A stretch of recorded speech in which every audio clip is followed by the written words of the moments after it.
Maya knocked softly at the door, and Munjik, the doorman, opened it with a polite bow. "Please come in," before leading her into the living room where Mrs. Park sat on the couch carefully tending her flowers and Mr. Park sat opposite with a newspaper in hand. Munjik bowed slightly. "Master, madam, this is the maid Maya." Maya bowed deeply, greeting them by name with quiet respect. "Don't be so unfamiliar. Out our age, just call us Grandpa and Grandma." Maya quickly corrected herself, and Mrs. Park agreed. "That is right." Maya continued politely. "It's getting late. I will go cook first. Please come and have a taste of the food I prepare, and see if it suits your taste." Mr. Park nodding his approval, and Maya soon tied on an apron in the kitchen, moving diligently as she began preparing the meal, while from behind, they exchanged skeptical glances, watching her with quiet doubt. At dinner, as the dishes were served, the two elders looked at each other first, until Mr. Park bravely tried a bite. Without hesitation, he smiled playfully at his wife. "Well, you try it, old lady." She tasted it carefully, then nodded. "I didn't expect your cooking skills to be so good." Maya lowered her gaze modestly as she whispered. "Thank you. I learned while working at CJ Chiljadang in Seoul." It seems the two elders are not disappointed. And the room eased as Mrs. Park's eyes brightened and she laughed lightly. "More than not disappointed. It's simply delicious." "Maya, sit down and eat together." Maya lifted her hands, flustered. "This is not good." Mrs. Park waved it off. "Oh, nothing bad." Mr. Park set his chopsticks down and gestured kindly to the table with a welcoming smile. "Just treat this place as your home. Don't be a stranger to us." Then he turned to Munjik. "Call my eldest grandson. Tell him not to look for anyone else. We will identify Maya," Mrs. Park concluded. "That's right. Sit down and eat." The next day, as the golden light of afternoon settled in the garden, Mrs. Park was tending her flowers when Maya came beside her with a gentle voice. "Grandma, you should take a rest. I'll take care of it." And Mrs. Park looked at her curiously. "You also know how to prune branches?" This is not an easy job, but Maya smiled as she reached for the shears. "When I was a kid, I grew up in the countryside. I did a lot of farm work. This is nothing." Mrs. Park paused, watching her deft hands, then chuckled softly. "Maya, I didn't expect you to be so versatile. Even this job can be done. Not like my eldest grandson. Last time he weeded for me. As a result, he pulled out all the vegetables along with the grass." And Maya burst into laughter as Mrs. Park shook her head with exasperation. "I was so angry." Maya nodded firmly. "I'll do this kind of work from now on." And just then Mrs. Park's phone began to ring on the garden table. She turned quickly, picking it up and saying with a wry smile, "Speaking of him, he's calling me now." And Maya urged gently, "Grandma, please go back to the house and pick it up. Just leave this to me." So Mrs. Park laughed as she handed her the shears. "Hey, help me watch it." And with a chuckle, she stepped into the house to answer the call. Inside, she sat on the sofa, her phone balanced carefully in her hands as the video call connected. On the other end, Dongmin asked with a faint smile, "How is the nanny I found for you?" "If you are not satisfied, I'll find you a few more," she replied quickly, almost interrupting. "Oh no, I'm telling you, it's Maya. Beautiful and gentle, and she graduated from a prestigious university. She has so many certificates, and the food she cooks is delicious." He laughed softly. "As long as you are satisfied, there's really no need for me to find you a chef. Mrs. Park leaned forward with urgency. "Can you find a chef for me? I'm in a hurry with you." Dongmin let out a light laugh, his sharp eyes glinting. She waved her hand dismissively, her voice playful yet pointed. "You're such a scheming chef. Cooking is about looking beautiful. The plate should be large and the dishes should be small, a spoonful of sauce here, some grass where there is no space, 3 or 5 plates are not enough." He shook his head lightly, lips curling into the faintest smile. "I don't know what you guys are planning." And Mrs. Park chuckled warmly at his sharp words.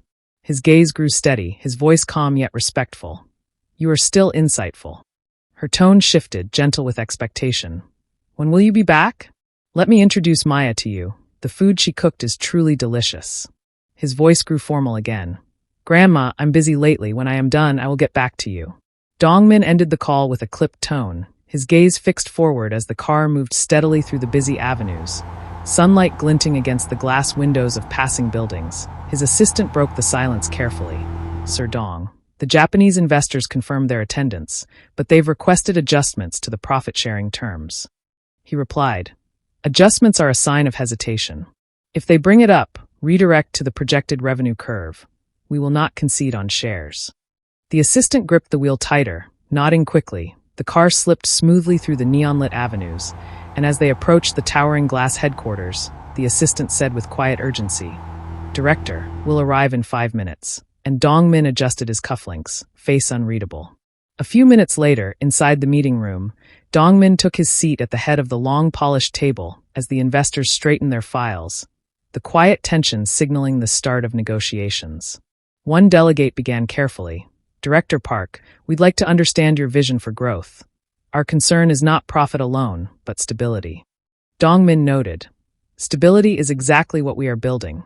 Over the next 2 years, our projections show consistent expansion across 3 new markets, with reinvestment securing long-term resilience." Another investor leaned forward. "Expansion is ambitious. How do you balance growth with risk?" Dongmin answered calmly, "By strengthening our foundation first, technology upgrades, supply chain partnerships, and a stronger research division. Growth without support is reckless, but with the right structure, it becomes inevitable." The assistant quietly adjusted the projector as charts glowed across the wall, numbers rising steadily. One of the Japanese delegates studied the graphs and remarked, "If your forecast holds, returns will be substantial." Dongmin's tone was steady. "That is why we ask you to join us, not only for profit, but to be part of a company shaping the future of this industry." The room softened as the investors exchanged thoughtful glances, their earlier tension giving way to quiet murmurs of agreement, and the eldest delegate finally said, "Director Park, your plan is clear." When the meeting ended with quiet handshakes and departing footsteps, Dongmin sat in his office chair, scrolling casually through his social media feed, his eyes widening as he spotted a picture of his grandfather proudly holding up a fish with a net, and with a startled laugh he accidentally spat the water back into the glass before leaning forward to check the image again, muttering in disbelief, "Grandpa actually posted?" Just then the office door swung open and his assistant rushed in. "What's wrong, Mr. Park?" He wiped his mouth, waved him off quickly. It's okay," though his eyes remained fixed on the absurd photo as if he still couldn't quite believe it. "It really was sent by Grandpa. Grandpa never plays this." He immediately tapped the screen and placed a video call, and when the line connected he called warmly, "Hey, Grandpa, you've gained a lot today." Mr. Park grinned on screen, proudly holding up the catch. "Of course, we're making a fish feast tonight.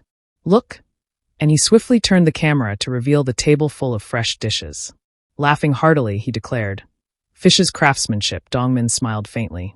"It seems that the maid takes good care of you." "Then I feel relieved." Just then Maya's gentle voice carried through the phone. "Grandpa, go wash your hands and get ready for dinner." And for a moment Dongmin paused, replaying her voice in his head as if it had struck something unexpected within him.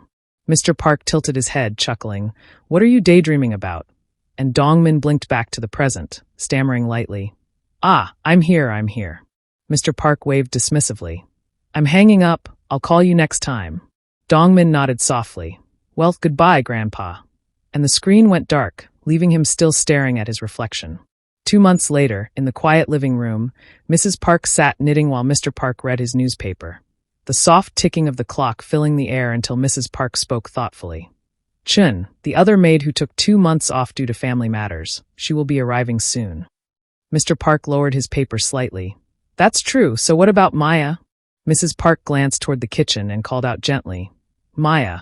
So Maya came at once, wiping her hands on her apron, whereupon Mrs. Park stood up and explained, "It's that Chin took 2 months off due to family matters. Auntie Chin will be back tomorrow, so I will hire you extra." But Maya shook her head gently and said, "I can't take her job," and Mrs. Park asked, "What's the big deal?" while Maya answered, "Why do these jobs require 2 people? This will only make Auntie Chin feel uncomfortable." "Grandma, I'm fine, but even if I don't work here, I can also visit you and Grandpa often." To which Mrs. Park smiled. "That's good, you must come and spend more time with us old couple in the future." "Oh yes, my grandson's nanny wants to hold her grandson. She wants to take a month off to go back and take care of him. Her family just happened to be in need of a nanny for 1 month." And Mr. Park stood. "Yes, Maya, why don't you go work for my grandson for a month?" So Maya asked, "Your grandson?" "Park Dongmin," and Mr. Park chuckled. "Yes, it's him. How come you know Park Dongmin?" "Master Dongmin's name is well known throughout the capital," Maya replied. "I think it's hard not to know." Then Mr. Park said, "How about this, Maya? If you want to go, I'll arrange it right away." And Maya bowed gratefully. "Grandparents, thank you for thinking so much about me. while Mrs. Park added with assurance. You know everything. If you take care of my grandson, we are also assured. And Maya promised. I will definitely take good care of Master Dongmin diet and daily life, prompting Mr. Park to laugh. What's Master Dongmin?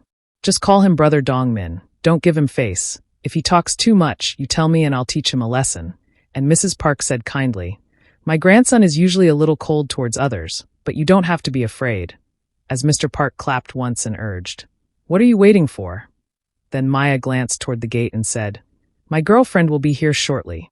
And just then a car pulled up and her friend waved from the driver's seat. So the grandparents walked with Maya to the curb, Mrs. Park fussing as she helped her settle her bag. Oh, be careful, sit down carefully. Oh, Maya, you have to take care of yourself. Come back soon, be safe, be safe. And with a final bow from Maya, the car eased away while the grandparents stood watching, their smiles warm and hopeful.